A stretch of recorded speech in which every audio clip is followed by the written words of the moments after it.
In this video, we're going to go over week 5, assignment 1, which is the Epic of Gilgamesh.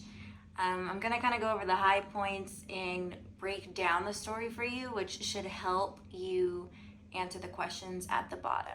So the Epic of Gilgamesh, it starts out, and this is actually one of the earliest known works of literature. An epic is a long poem that tells the story of somebody that's legendary or a hero, like heroic people. It started out as an oral study, which means that they just passed it by word of mouth. And eventually, hundreds of years after they first spoke of Gilgamesh, they decided that they should probably write it down, and they collected and recorded it on clay tablets. So now we're going to learn a little bit about Gilgamesh. He was the king of Uruk. He was just kind of like a really bad man. He constantly had his subjects living in fear. They never knew what was going to be right or wrong in his eyes, and they just really wanted to find someone that could help them survive, basically. So the people prayed to the gods for help, and they sent Enkidu to Uruk, and this caused a huge battle because Enkidu, he was raised in the forest. He was not raised in a city like Gilgamesh was. And he had a different way of thinking because he was not, I guess you could say, civilized like the people inside of the city.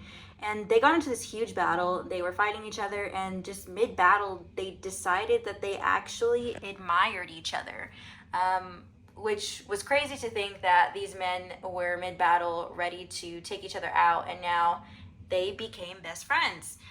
They fought alongside each other in many battles, and they grew to be very fond of each other.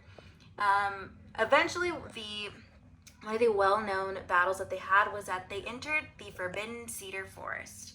And this was just something that you did not do. It was very unlikely that they would survive this, but they still left.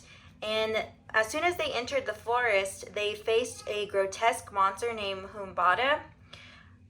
Gilgamesh and Enkidu tricked the beast, and the powers of Humbaba were spread over the lands of Sumer. This displeased the goddess Ishtar, and she just was mad at this guy. She did not like that he tricked. He tricked what they had put there to guard this forest.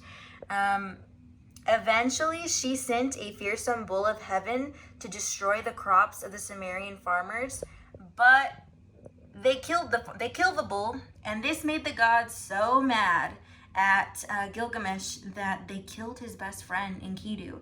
So they killed him for revenge. They were not happy that he went against what the gods had said. With that, Gilgamesh got really, really sad. Poor guy. His best friend just died, and he basically found out that life is short, and he wanted to be able to find the secret of eternal life. So he set off to meet Utnapishtim. That's a really hard word to say. He eventually found the man, and he wanted to meet him because he had heard of an epic describing a terrible flood that covered the earth many years ago before he even lived. And he went on a long journey to meet this man because apparently he had survived this flood, and because the gods had warned him of the coming flood. So he's like, this guy has the secret of life. Like, he figured out a way to survive this flood when everybody else died.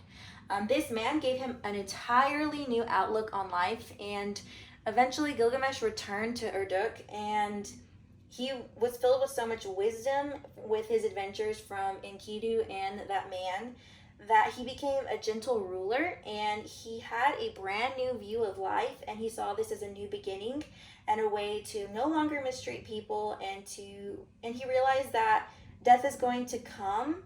He could not escape it, but he could live on the memories of the people that he loved.